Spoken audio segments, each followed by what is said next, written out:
Welcome to the ADHD Entrepreneur Podcast. Today I'm with Zeke Jackson, who owns Waterford Bee Company, has had other businesses throughout the years, and a very, very interesting story. So Zeke, thanks for coming on. I greatly appreciate it. Hey, thanks so much for having me, Jordan. Definitely. All right, so let's start out by telling us your story, basically how you became an entrepreneur, what were your inspirations, and how did you get where you are today? Man, Jordan, that takes me in the Wayback Machine to being a very little boy.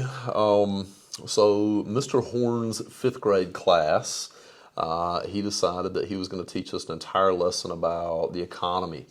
And in that, he had us start our own businesses and develop our own currency. So we designed our own currency as a class. He gave us a prize for the different units. So if somebody did a 1, a 5, a 10, a 20, and a 50, and a 100. And we set up market days over a period of weeks where different things that we had made or had scrounged up, just whatever it was, we bought and sold between our classmates. And my goal at the end of that was to end up with all the money, right? And I learned a valuable lesson in economics, right? And it's also about just wealth disparity. So in the end, I won. I ended up with almost all the money. And you know what happened, Jordan? The economy shut down. I believe it. It wasn't fun for anybody else to play anymore. So really good life lesson in the fifth grade. That's awesome. That's funny. Okay. So yeah, just additional background there.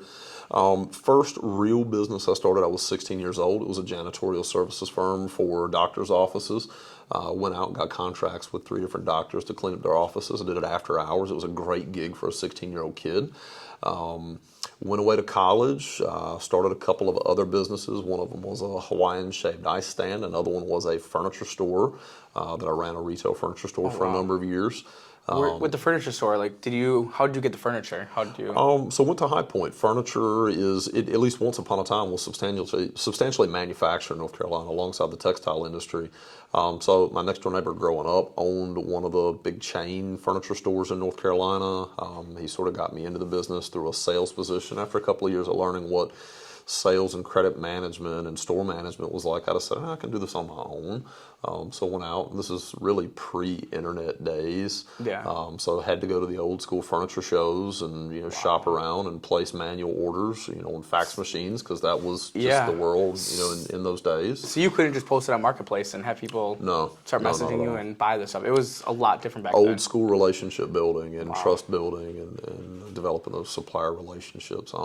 So did that, for a number of years in college and really had to make a choice, run a business or finish my degree. And the right thing for me to do at that time was to finish my degree. So I sold my company to I had a business partner at the time. He bought out my interest in that. He was a couple of years ahead of me in college, so he could finish up and go on. Really found my mark with business. I would really describe all those businesses that I did in the beginning as learning opportunities, right? Yeah. I've always had the idea that you're going to fail at things. Mickey Mantle didn't step up to the plate as a 7-year-old kid and start knocking home runs, right? Yeah. He took a lot of swings, had a lot of misses, and it's the same thing in business. So my first few businesses, I would describe them as successes, not because I became fabulously wealthy off of them, but because I learned a lot of the concepts of business management, sales and marketing, and supply chain management, product production, just everything that goes into running a business. And that's a really good way to look at it, because I know a lot of people, they're afraid to start a business because they're worried about the failure, rather than looking at it as it's just lessons. Like, that's how you learn. Absolutely. I would tell people start small, start really small. Whatever the lowest functional unit you can imagine is, cut that in half and start there. Yeah. Right? So at any rate, finishing out that business sort of history for me, got into fireworks. Was always fascinated with blowing stuff up as a kid. And so once upon a time ran the 4th largest retail fireworks outlet in the state of North Carolina. Had contracts with Target and Walmart and Kmart stores, had my locations spread out throughout the state. That's really how I paid my way substantially through college, in addition to those other endeavors. And really found in 2007 when I graduated that the full-time job market, fireworks, by the way, it's a really great part-time gig. It's not a full-time enterprise. Was such that I needed to go on and get health insurance and do those big boy things. So went to work as a teacher, did that for roughly 5 years. Science, social studies, physics, physical science, earth and environmental science, anatomy and physiology, civics, economics. Just really found that while that was fulfilling and enriching from a personal reward standpoint, it wasn't ever going to allow me to take my family to where I wanted to take it, which was to provide some longer-term, multi-generational income streams for my children, much in the way that my great-great-great-great-grandparents had managed to do in founding Wayne County, North Carolina. Interesting. Yeah, family came over at Jamestown, and it just studying family history. Yeah. If you take a moment to study your family's history, you're going to find some real winners. You're going to find some real losers, and what you want to try to do is be more like the winners and less like the losers. That's definitely interesting. It's always interesting, even seeing like my family tree. I think my uncle was able to trace it all the way back to like Queen Elizabeth and all that stuff. And it's just interesting seeing it go that far back. Yeah. So had an opportunity to move over into local government. It's really where I wanted to go. I was fascinated with economic development because that's sort of the government counterpart for business and providing the infrastructure and machinations of helping a business owner become successful. You'll hear a lot of folks talk about, I pulled myself up by my bootstraps and did all these really great things. And I'm really quick, much like our European peers, to go, you didn't do that on your own, right? Sure, you put a lot of hard work into it, but generations before you figured out how to put that road in or that airport in or that port in. So we're all standing on the shoulders of giants. So it's important to keep some perspective on where we are. It's an interesting way to look at it because that definitely is true. There's so many things around us, even like the camera we're recording this on, like you couldn't do this 50, 60 years ago, but because of technology, even like you're talking about with the furniture store, like now we have Facebook and different avenues to be able to sell that furniture where you didn't have that. Other people built that so you could do that. Right. Yeah, so that's a very interesting way to look at it. So ended up in city management, worked in Fremont, North Carolina, Exmoor, Virginia, Sister Bay, Wisconsin, been in Wisconsin for the last 10 years. I had a number of, I'll call them agricultural hobbies when I lived in North Carolina. One of them was beekeeping. Door County was a little bit too cold living up there year-round to do beekeeping in a substantial way. But when I moved down to Waterford, I got back into it and then went, it'd probably be better if I could get other people to pay for my hobby. And so started to commercialize that with a little bit of honey production in 2021. And as that grew, took on some partners. So now I'm only a third owner in the bee business. Gave away 2/3 of it. It's my own personal experiment in communism, by the way. Decentralized decision making and new business structures. We don't have business structures for the world tomorrow. The old capitalist model that we've had, while it's still around and still going to be around, I think for some time to come, human capital is really important. And the best managers have either figured out a way to keep their employees engaged, or they're engaged in businesses that are just a struggle to manage long term because you have to spend so much time managing other people and motivating other people. Oh yeah, definitely. So it's really about trying to discover a way to put those management and motivation systems in place that less hands-on management, decentralized decision making. That makes sense. Yeah. So is it just you and the two other business owners? Is there anybody else that helps you? No? Nope, that's it. So you guys do everything, a lot of the packaging, a lot of coming up with the products. Yep. All of it is just our ongoing experiment in how to take all the great things that our roughly 80 beehives give us and turn them into fantastic products. What made you want to get into the honey business, raising beehives? If we look at economic stability or economic models, I think long term, it's one of the faults of mine, right? So there are those people, and be it this is a ADHD or ADD, podcast. The first flashy thing that comes by is the thing you want to latch onto and roll on with.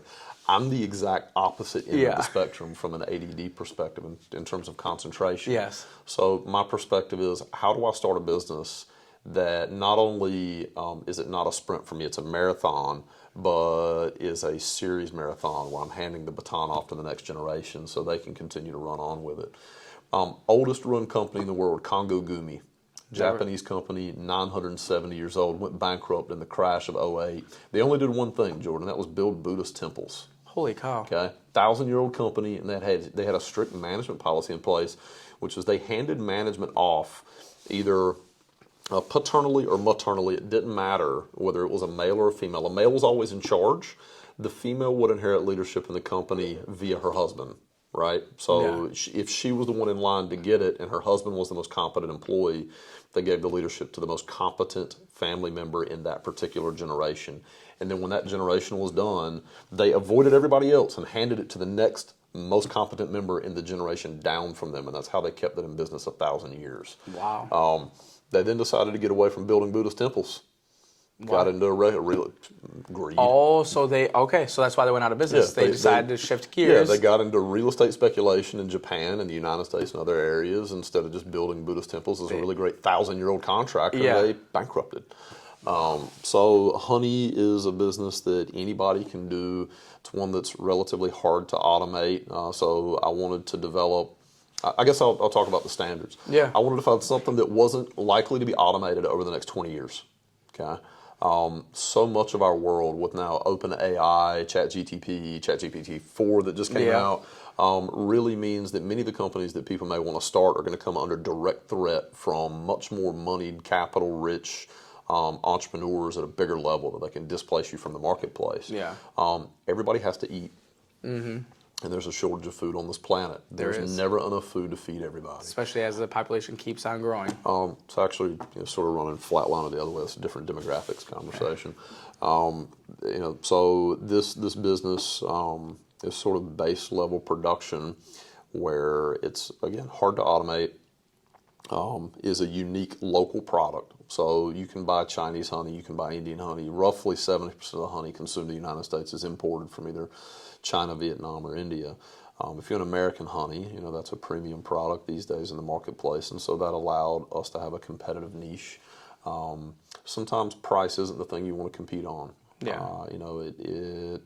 It's a challenge to go toe-to-toe with a communist nation who's directly subsidizing their beekeepers. Yes. So you kind of have to go to the other end of the marketplace. Which makes sense. Sometimes when you can offer a premium product, you tend to get better customers, and you can put out a much better product and not worry about starving yourself of cash doing that. So we don't see our products positioned in dollar stores. Not that we wouldn't love to be a part of the dollar store family of companies out there, but just don't feel like it's a really great fit for what we're going to do.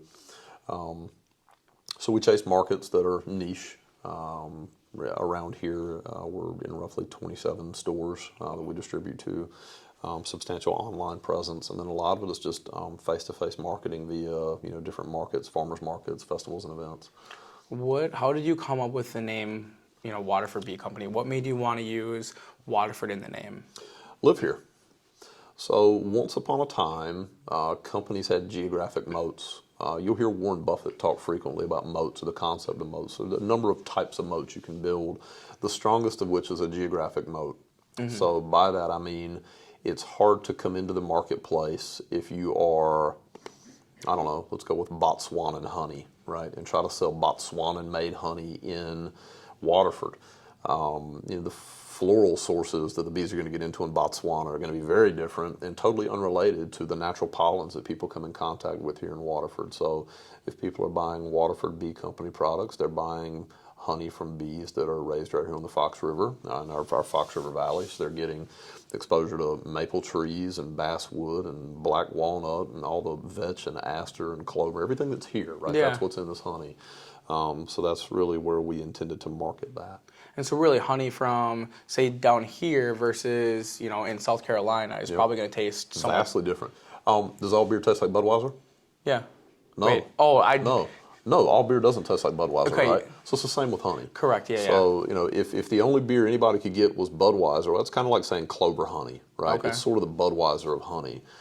It's not a bad product. It's sweet. It does the job. But sometimes you want a Sam Adams or New Glarus or That's interesting. whatever that is. So the honeys that I actually have in front of me here, we're looking at, that's wildflower. This is cranberry from cranberry pollination, so the predominant floral source is cranberries. This is buckwheat from a buckwheat field. Right? Take the bees out there. This is goldenrod. We take this one off in the fall. Around here we get a lot more goldenrod flowers, tons of them along the roadways in the fall. And then this one is a aged product, so actually in partnership with Waterford Stillhouse. This is bourbon barrel aged honey. Oh, wow. So it's our wildflower honey. We put into one of their used bourbon barrels. It gives it just a wonderful, smoky, woody flavor on top of the sweetness of the honey. That's really cool. And they're all different colors too, so you can see that. You can see. Yep. That's really cool from a visual standpoint. What do you find is most successful for you with marketing, or what different types of marketing do you do? For us at this stage of the company, and we expect that this will really transition with time, if you're selling an intellectual product, so I'll describe that as, let's use one that everybody might be familiar with, and that's a song via iTunes. You're creating the intellectual property. There is zero to marginal cost of distribution through a digital platform. So if you make that music here in Waterford, you can sell it anywhere on planet Earth via digital medium. And because you can hear it through the computer, you can make a decision on purchasing. In other words, you've experienced it. Yes. Food is a completely different thing, that it has to go in your mouth for you to Correct. experience it, which means that we have to get in front of customers. And that means festivals, events, farmers markets, somewhere that a customer can come in contact with this product, have an opportunity to sample it. In particular, our cinnamon creamed honey, this product, you just don't see it in the marketplace. Yeah. And people are always looking for new experiences. So whether we're talking about a new concert, a new show on TV or Netflix, or a new food that we can try out, right? We want to try something new. From a neuroscience standpoint, it's called the P300 response. Right? Our brains are actually attenuated towards novelty. So if people try it, there's like a 90% chance they're going to buy it. Interesting. And you guys have a lot of SKUs. Yeah. How many SKUs do you have? Do you even know? Man, I think like 172. I'm not really sure. I would have never guessed 170. Like, I know you guys have a lot of products. I would have never guessed that many SKUs. Yeah. How do you manage that? How do you? So let's talk about business strategies. Yeah. If you think about how a tree grows, right? Tree grows up, it doesn't produce one acorn a year. It produces thousands of acorns a year. And in all of them, there's going to be some genetic variability, some chance that it's just an unviable offspring, or that it's going to get eaten by a squirrel or end up rotting in the ground, right? So the oak tree strategy is you're going to produce an overabundance of nuts in order to find the one that works really well. So that was our strategy with product development, in that we were going to try as many products as we could possibly imagine related to bees or beekeeping, in order to find the few that would be real hits in the marketplace. In a dynamic entrepreneurial market, it's really hard to imagine being able to launch a single product. I see a lot of companies do this. The few that are successes are the ones that have been around for a long time, right? Yeah. Most of them end up in some kind of a failure or collapse. Just because it's hard to get any one product to market. Oh, definitely. How do you, with so many SKUs, how do you manage your inventory? Do you guys have spreadsheets, or what have you found best for you guys to know, like when you're getting low on something, for example? So we're really small. We produce on demand and on site. If we want to know what inventory is, we walk over to the shelf, we look in the box, we see how many we have, and go, do we need to make more of this or not? Okay. Right? So really low tech. Okay. I'm definitely a systems person and take a systems approach, but when I said earlier, take whatever you can imagine is the lowest conceivable unit of operation and cut that in half. Yeah. That's a strategy for success. So we could have invested tons of energy in massive inventory systems to track everything and all the electronic QN stuff, or we could just walk over to the box, right? I'll tell you a story, right? Yeah. 'Cause I love stories. Okay, 2 space programs running simultaneously. The American space program, the Soviet space program. The Americans said, we need to take notes in space. And in order to do that, since it's in a vacuum and it's weightless, we need to develop a pen that has a pressurized ink cartridge inside of it so that the ballpoint pen will always get a uniform amount of ink and we'll be able to take really great pen-written notes in space. And at the time, the 1960s, they invested $1 million in developing what we now know as the Fisher Space Pen. The Russians just sent up a pencil. Okay? Is that a true story? True story. Oh, wow. Right? Okay, so don't overcomplicate Keep it things. simple, stupid. Okay, Right? okay, that makes a lot of sense. So for you, you don't have ADHD. That's a problem that I have. I struggle with staying focused on any one task for more than 20 minutes at a time. What do you do, like, for staying focused? Like, what helps you? Because you have a lot of things going on. You're a village administrator. You have this business. You have kids. I mean, you have a lot going on in your life. The best we know about ADD and how it develops, what it is inside the brain, really relates to how we process information. So there is top-down processing and bottom-up processing. That's what we call it in neuroscience. So top-down processing would be able to take all of this information about the world and to selectively filter out anything that isn't meaningful for me in order to focus on one particular thing. Bottom-up processing is the exact opposite of that. It's all of these different stimuli in the environment can cause a stimulus response in the brain, and then that's what I'm focused on. So that's really how ADD operates. One of the things that's out there now, like my kids, I won't allow them to watch modern programming. Okay. So screen changes. Pay attention to this next time you're watching TV with your kid. If you think about SpongeBob SquarePants, what you will notice is scene changes repeatedly throughout that show. Interesting. Okay? So it's kind of like TikTok where you're kind of scrolling really quick through things. So they kind of... Because it's ADD. Yeah. Right?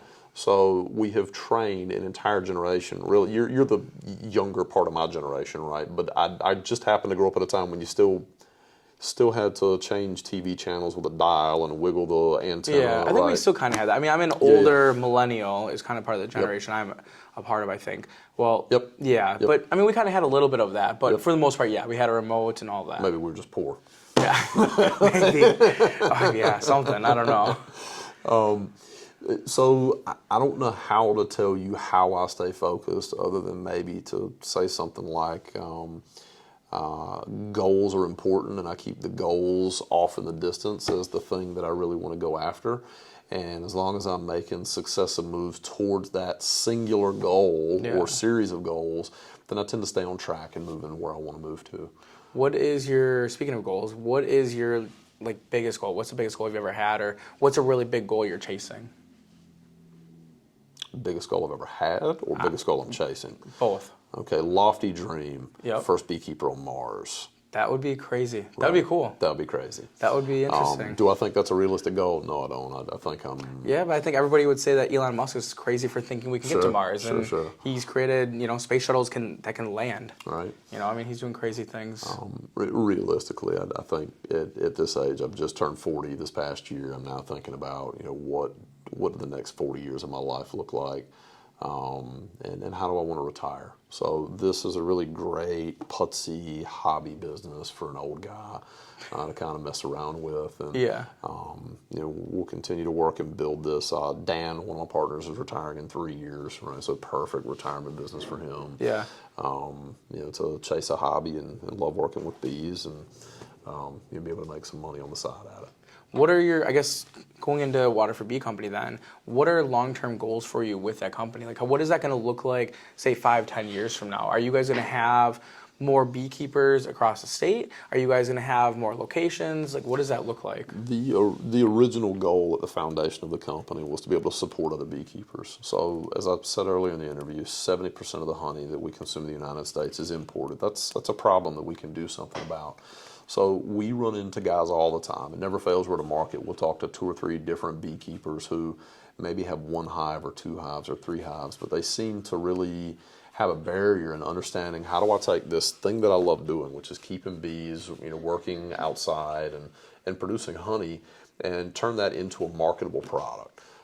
So we do see ourselves working with other beekeepers in the future and helping them bring their products to market in a meaningful way that's geographically branded and established. Interesting. I think one of the things that's important, at least to me as an entrepreneur, is mindset. That's, I think, a big thing, because I think a lot of times when you're an entrepreneur, you have a lot of people out there that are questioning what you're doing, that are maybe talking negative or thinking that you're doing something stupid or making a ton of noise out there. So you almost have to have, in my mind, you have to have a very positive mindset to really keep pushing forward and tune out the noise. What do you do? I guess, do you think mindset's important at all? If you do, what do you do to keep a positive mindset or keep that, basically tune out all the noise? I find that there are any number of people that will talk behind your back about one thing or another, and there's a reason they're behind your back, and that's because they're behind you. Yeah. Right. They're not in the direction that I'm moving in. I'm moving forward. That's in front of me. Those people are behind me. So positivity is important, particularly in the face of what will inevitably be lots of business failures. Hopefully I got those out of my way earlier, in life, and so can take those lessons moving forward. I turn to Marcus Aurelius a lot, Jordan. If you're not familiar with the writings of Marcus Aurelius, he's one of the last of what we consider the golden age of emperors in Rome. Stoicism and the philosophy of Stoicism A lot of wisdom in that, and it's sort of the thought process of, I'm going to live the best life that I can live here on this earth in the most meaningful way of benefit to others as I can, because everything else is kind of meaningless. That just sounds very interesting. I'll have to look into that and learn more about them. What advice would you give for a newer entrepreneur, somebody that wants to get into business or is just starting out? Start really small. Start small. Start small.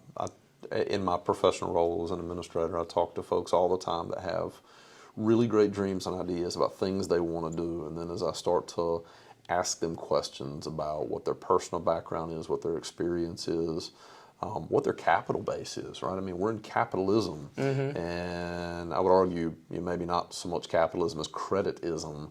I think that if you can keep in mind the capitalism part of capitalism, not the creditism part of this thing we're now living in, you're going to be a lot better off. So don't take on any debt, right? Bootstrap your way through it. Find a really small way to enter the market, and do something with passion. Right, the best business owners I've had the pleasure of working with are folks that are passionate. In my professional role, I've worked with cheesemakers, auto parts manufacturers, lots of restaurateurs, hoteliers, small business owners of all types. And I can tell you there's one consistent theme that runs through all of them that are wildly successful, and it's they are passionate about what they do. And they love themselves. And I don't mean that in a conceited way. I just mean, they don't let all the noise get in the way of pursuing the thing that they love doing. All right, last question I want to ask you, because this is always intriguing to me, and it creates a debate, I think, with my mindset versus how some other people think. When somebody is starting a business, how much information do you think they need to know before they actually get started? Like, do you think they need to know, kind of like have a detailed plan of everything laid out? Are they better off kind of just jumping all in and kind of figuring it out along the way? Like, what's your mindset on that? So I think everybody brings different expertise into the business. So that I'm going to give a different answer, and it's going to be a different answer for every single person. Correct. Jordan, a big part of my job is sort of business coaching. On the professional side of things as a city manager. So I'll talk to business owners who will say something like, I want to open up a cupcake factory. And so I'll ask, okay, well, talk to me about your background. And they're like, well, I've baked 12 cupcakes in a pan at one time, and that's the extent of my cupcake knowledge. Yeah. And the rest of the time I've been a truck driver, right? So, okay, you understand logistics, point A to point B really well. You understand, if you were an owner-operator truck driver, what accounting looks like and payroll and all that stuff. The business side, yeah. Yeah, but you probably don't have a lot in marketing. You probably don't have a lot in retail, and there may be a big skill mismatch there. I find it is a rare person who has got enough of a balance in all the different things you need to have to be successful in business for somebody to be able to grow a business into a full-time endeavor. Yeah. So we typically see this embodied in the trades or the technical profession. So by that I mean someone who is a plumber, right? They can be a really good plumber, and by virtue of that being a scarce skill set, can leverage that into their own plumbing business and vertically integrate everything related to plumbing. Yeah. But when they start trying to delve into like retailing toilets, right, that might be too far for them to go, right? Just sticking to what they know. So invest in what you know. Yeah. Somebody who's been a baker for a number of years, doing a whole variety of things, working in a production bakery, who says, hey, I think I want to open my own cupcake factory or cupcake store, that might be a really different endeavor. Does that mean that somebody who's got a background in trucking can't be successful in running a cupcake factory? No, it doesn't. As a matter of fact, they may be the top of cupcake land. Yeah. Different ages, different life experiences. Everybody brings something different to the table, and it's about finding the right opportunity for the right person at the right time in their life, the right time in the market cycle for them to be able to execute successfully. I can't imagine when Mr. Wrigley thought to himself, you know what I'm going to do is come up with a product that people are going to chew over and over and over again and then spit onto the ground when they're done, and I'm going to make millions of dollars doing that. If Mr. Wrigley had walked into my office back in the early 1900s and told me that idea, I probably would have looked at him and gone, man, I don't know if I see it. right? Yeah, and that's sometimes what the big innovations are. Yeah. There's something that most people just can't fathom or even comprehend. Yep. I find that most ideas that come across my desk aren't the big innovations. They are a repackaging or a redo of something somebody else is already doing. And so now you're not talking about bringing innovation to the market. You're talking about a geographic moat, a rebrand, and creating value through the idea of branding, or some innovation on supply into the market, right? So, disruptive technologies that link unutilized assets with some kind of a market demand. Uber is a good example of that. Airbnb is a good example of that. I think most of those really great ideas in the marketplace have probably been taken up. You can release your farm via the internet and have people camp on it, right? So just all of those matchmaking opportunities is really what they fall in the category of, are probably all eaten up. So I'm going to come back to what I've said over and over and over in this interview, which is start really small. Yeah. Right? If whatever that business idea is, how do you get your first customer, and what's the lowest entry point, easiest entry point to get that first customer, and then build on that success. Yeah, it makes a lot of sense.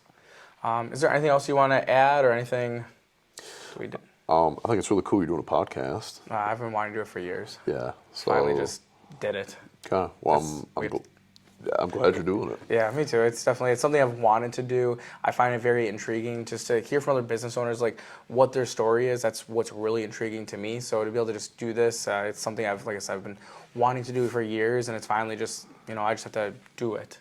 So I'm going to ask you a question. Yeah. How are you going to parlay that into your next big thing? That's what I'm trying to figure out right now. I want to get into business coaching. I think that's something I thoroughly enjoy, is like helping other people. I like taking the experiences that I've had, the failures that I've had, the successes I've had, and relating that to other people. I think I'm a very big picture thinker, where a lot of people are a lot more kind of just thinking of like putting their head down and thinking about what's right in front of them, where I'm typically thinking further down the road. So, if you're creating, John's Plumbing Service, well, that's going to be really hard to sell down the road, because you're naming it after yourself versus thinking down the road, okay, what's my exit strategy before you even get into it, which probably isn't always the right way to think, but that's kind of how I think, though, which is different than a lot of people, and I think I can pair that with just other people's mindsets as they're trying to grow their business, and also kind of just see some of the quirks that they're doing that they might be able to change. So that's kind of how I'm thinking I can kind of direct this, but we'll see what happens. We'll see where it goes. I mean, my ADHD takes me all over, so we'll see what tomorrow brings. That's okay. Well, thanks for having me on, Jordan. Yeah, thanks for coming on here, Zeke. I know you're a busy guy, so I greatly appreciate it. And but yeah, thank you guys for listening, and we'll see you next time. Bye, guys. Thank you.